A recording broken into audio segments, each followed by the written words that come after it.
Self-parenting is the moment where you start waiting and you start parenting yourself.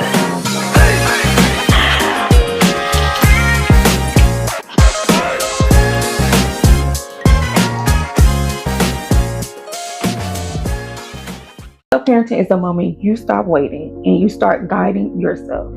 It's not soft. It's not always comforting. Sometimes it sounds like, oh, we're not doing this again. This does not align with me anymore, so I'm not dealing with it. We're leaving. Okay? Self-parenting is setting boundaries.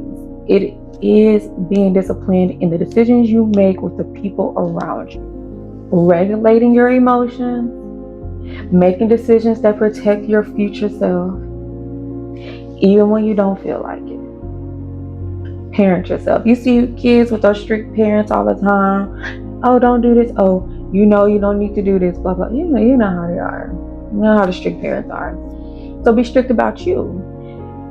Give yourself that guidance that you need. Get strict about your boundaries. Get strict about your standards. Get strict about your emotions. Regulate your emotions. Somebody disrupting your emotions? Block. Silence the notification. If you don't want to block them, silence their notifications.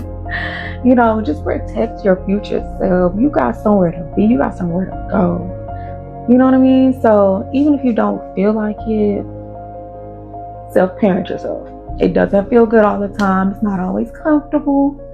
You may feel a little out of place, but it's because you're stepping into a newness. You're stepping into something you've never done before. And that's the whole point, right?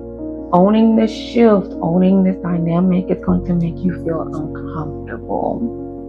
Okay? A lot of adults are still waiting for someone to guide them, validate them, or correct them. Someone to say, you shouldn't be treated like that, you deserve better, and that's not okay. We still seek a lot of validation from other people because we didn't get that.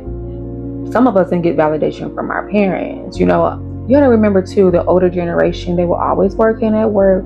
So who raised who at home? You raised yourself, but not knowing how to raise yourself, right? So then you ask mama a question, ask daddy a question when they come home. They're always angry because ultimately they're tired. Now being an adult, you understand what it's like being tired because you've been working all day, right? So when you have a problem or a situation arises, you go to your friends and things and you're looking for a certain answer, but the answer is not exactly what you want. It's not really the support you're looking for. And sometimes that's because we're like, that inner child in us, it's like a longing for what you wish you had when you were a child, right? You go through a situation at work, you go through a situation in a relationship or in a home environment, and you waiting for somebody to be like, oh, you shouldn't be treated like that. You deserve so much better. And in fact, you do deserve so much better. But at the same time, how can you give yourself better?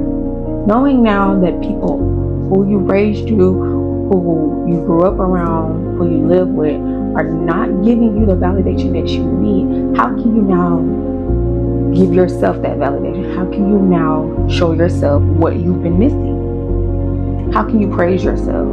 How can you love on yourself now? What does that look like? What are your hobbies? What do you like to do? What makes you happy? What makes you want to grow? What inspires you? Sometimes you find inspiration in other people. Just make sure it's a good inspiration, right? Make sure it's somebody with a pure heart. Make sure it's somebody who's moving in love. You don't want to find inspiration from something toxic because that's what you're used to. That's the environment that you grew up in. You want to find inspiration from somebody who kind of is different from you. Like, you see people living their life in a certain way, you wish you had the courage to live in that way. Let that be inspiration, not envy or jealousy, but that's inspiration for you to get up and do it too. Like, if they can do it, why can't you? Why can't you love yourself the way mom and daddy couldn't? Why can't you find support systems with people in the way that you didn't get from mom and daddy, right? Find those connections and learn to connect with yourself. Sometimes it really does start with ourselves. It's kind of hard to invite all these good things into our lives when we haven't cleaned up ourselves on the inside?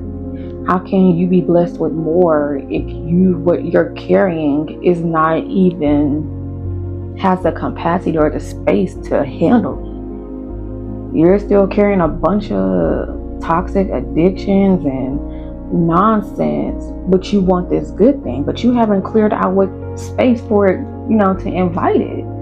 How can you be blessed with more if you haven't created the space to invite better?